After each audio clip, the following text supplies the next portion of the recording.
Lord Zuluan has it.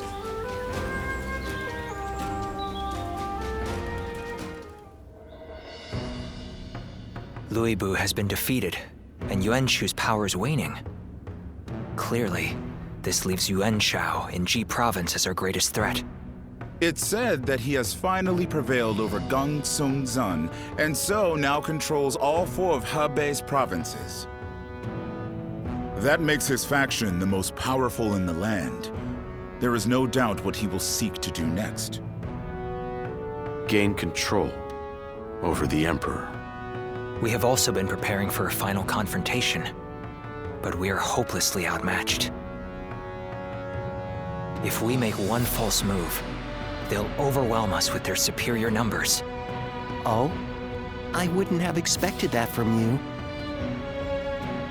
Saying that we will be overwhelmed if we make a false move suggests that you believe we have a chance of winning. Lord Goja. I agree with you. No matter how strong Yuanshao may be, there is a road to victory. I'm glad you think so, but could you explain what that road is? Essentially, it comes down to the difference between Lord Cao Cao and Yuanshao.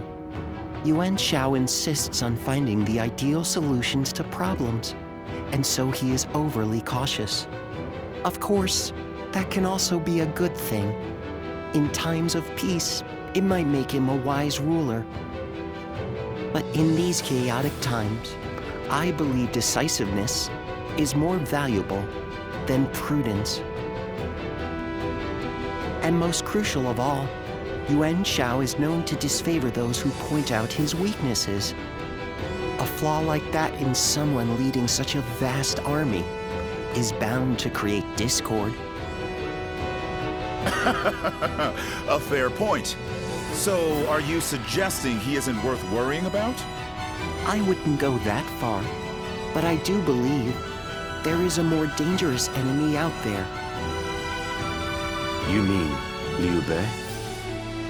Lord Cao Cao has a fondness for him, so I shall say no more.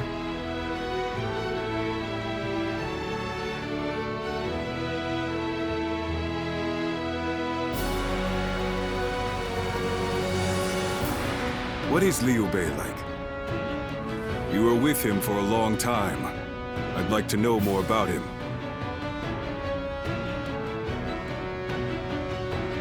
The man who was chased from his castle by Louis Bu. Though I must admit, despite being in such dire straits, he has taken to our camp rather quickly. There is a certain boldness in that, to be sure. Cao Cao seems to think Liu Bei is capable of great things. If he is indeed comparable to Cao Cao, then we must crush him before he gains strength. And if he becomes a heartless monster like Louis Bu, all the more reason to destroy him. Frankly speaking, no. I have to assume that he may be planning something. I heard that while he and Cao Cao dined together the other day, a crash of thunder took him by such surprise that he dropped his chopsticks. And this man is meant to be destined for greatness. Of course I would be suspicious. But at least I now know that you think highly of him. I suppose I'll have to decide his worth for myself.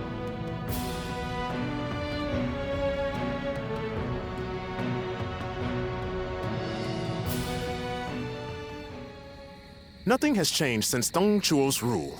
Just what is Cao Cao thinking? Treating His Majesty like this?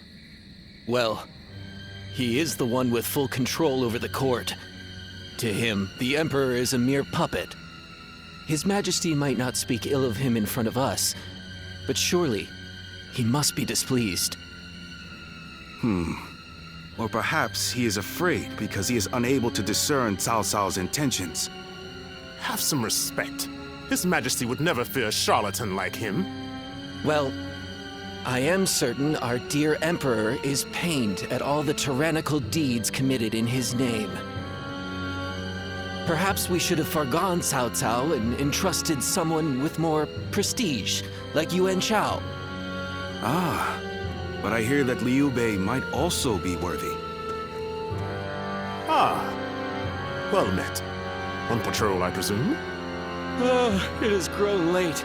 Perhaps it would be wise to leave the patrols to the troops and rest. Speaking of which, we shall do the same. We bid you good night.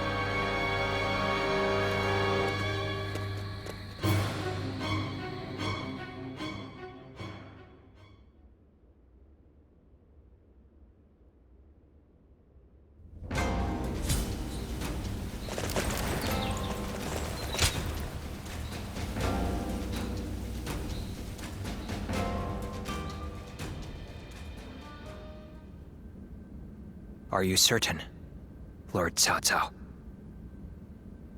I urge you to wait. Giving Liu Bei an army to command is akin to letting a sleeping dragon roam free. The danger cannot be ignored.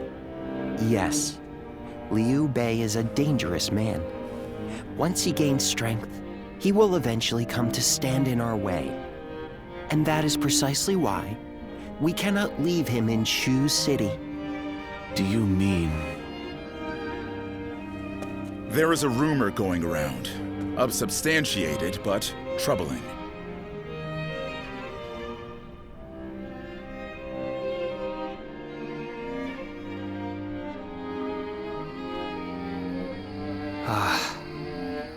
Now I see. Thank you for the report. Sir! Ah, what perfect timing. There is something I wanted you to hear before anyone else. It appears there is a plan in motion to assassinate Lord Cao Cao. Strength invariably arouses spite.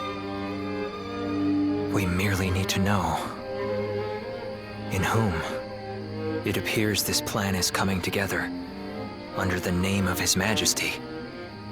The threat is too serious to ignore. I managed to capture and interrogate a few of the schemers. And they all named Liu Bei as a collaborator.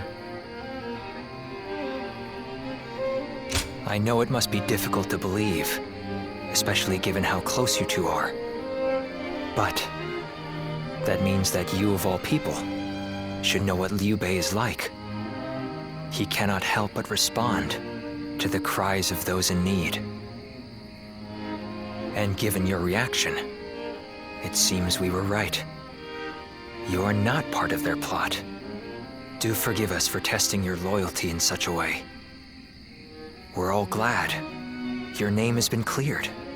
Whether intentional or not, Liu Bei has long been plagued by unsettling rumors. And now this. Lord Cao Cao dismissed Liu Bei under the guise of defeating Yuan Shu. I am sure Liu Bei has realized as much. It is unlikely he will return to Shu. And so our war with him will begin. This may be difficult for you, but we ask that you be ready.